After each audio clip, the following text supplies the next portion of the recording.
Amigos, hoje, meus irmãos, eu gostaria de abordar um assunto e com isso a gente tenta desenvolver um pouco de raciocínio em cima das chamadas verdades absolutas e como, às vezes, uma leitura equivocada, isso vale até para a Umbanda também, hein, pessoal, sim, de uma interpretação equivocada é capaz de fazer verdadeiros estragos.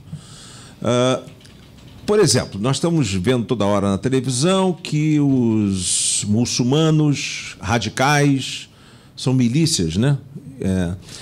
Eles, na realidade, por que eles destroem, por exemplo, um santuário construído há 500 anos atrás? Porque na cabeça deles, aquelas imagens ali estariam desafiando a fé islâmica, o Alcorão, enfim, a religião muçulmana. Então, na realidade, o que essas milícias radicais fazem? Isso vale para muita gente, inclusive neopentecostais, para todas as religiões. Sempre você tem fundamentalistas, você tem radicais que fazem uma leitura equivocada da religião, que é o caso dessa milícia islâmica que faz uma leitura marginal do Islã. O Estado Islâmico usa várias fontes, inclusive o Alcorão, que é o livro sagrado deles, para justificar os seus atos.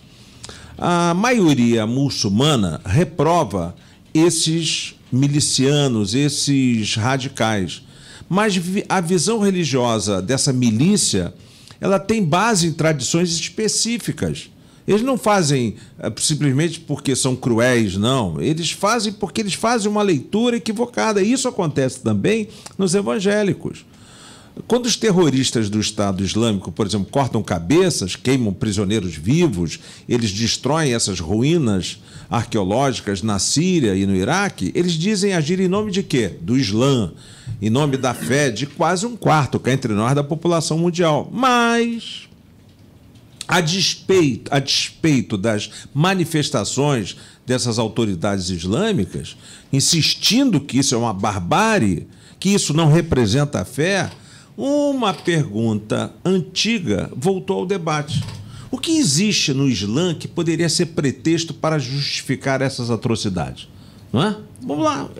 Por isso, quando você vê algumas coisas que alguns fanáticos fazem em nome da Bíblia, porque eles fazem uma leitura equivocada. No caso, por exemplo, dos muçulmanos, os radicais citam trechos do Alcorão, que é o livro sagrado do Islã, para justificar algumas das suas ações.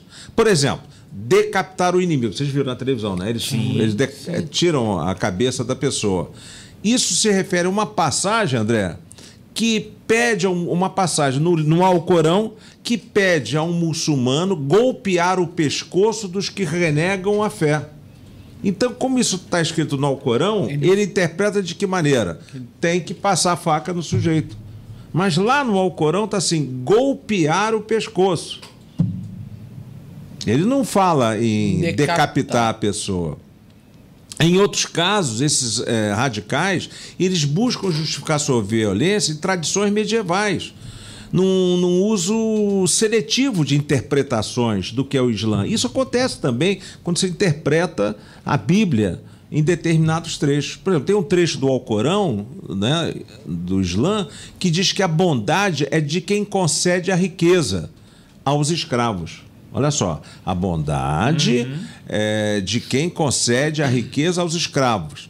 Mas os radicais se beneficiam da opinião de advogados e juristas islâmicos para sujeitar minorias como os yazidis, que são mulheres que se tornam escravas sexuais dos militantes. Quer dizer, eles pegam um trecho do Alcorão e transformam as mulheres em escravas. Por quê? Pega aquele trecho isolado do Alcorão. Sim.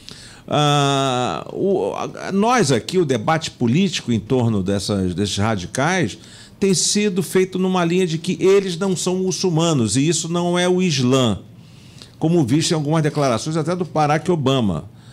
Mais ou menos. Isso é mais ou menos. Eles são muçulmanos, sim, né?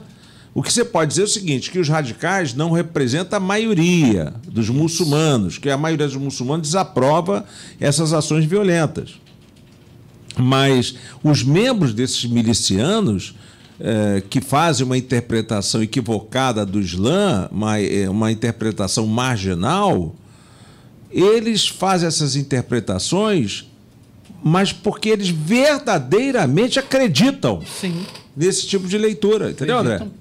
Exato. Então é quando, por exemplo, você pega um neopentecostal que pega um trecho da Bíblia e diz assim, a mulher tem que usar roupa até o pé, o cabelo comprido, não pode cortar pelos, não sei o quê, porque ele pega um trecho e faz uma leitura. Exato. Ele pega aquele trechinho ali e pronto, transforma aquilo numa verdade absoluta. Você já comentou aqui que a mulher tem que ser submissa ao homem. Eles utilizam muito isso da Bíblia. Sim, porque tinha o trecho na Bíblia, isso lá, 1000 anos, não sei o quê. Mais de 1000 anos. Pois é. Então, uma das questões mais problemáticas é que não existe, por exemplo, uma autoridade nessas religiões, institucional, que diga qual é a interpretação correta desses livros sagrados.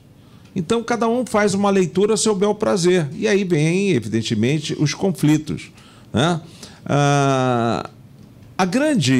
Acho que o grande desafio é que isso acaba generalizando, valendo para todo mundo, para o cristianismo, para o judaísmo, para o islamismo, e isso não é bom, né? Isso não é bom. Tem grupos radicais que, inclusive, não topam nem que você discutir e conversar sobre esse assunto, porque a verdade é absoluta, né? Eu não tenho a menor... Para você ter uma noção, um desses grupos radicais influenciou decisivamente o Osama Bin Laden para se transformar no que ele foi. Então, tem pessoas que dizem que o Islã é uma religião do bem e outras que dizem que é do mal. Só que essas notícias que chegam são tão ruins que todo mundo começa a achar que a religião muçulmana é uma religião do mal, o que não é uma verdade. Não é verdade. O que não é uma verdade. Aliás, nenhuma religião é do mal, né? Que é entre nós, né? Quer dizer, eu não conheço nenhuma religião que fique pregando mal, né? Exato. Ela pode sim, você ter as interpretações equivocadas, etc. Aí não adianta, né? Por exemplo, tem trecho na Bíblia que diz que você não vai ter imagens, não sei o quê. Daí o cara que é meio maluco, ele pega e entra no centro de Umbanda, na igreja católica e quebra as imagens. Ele não tem nem autoridade para isso, ele nem poderia fazer isso daí. Ok?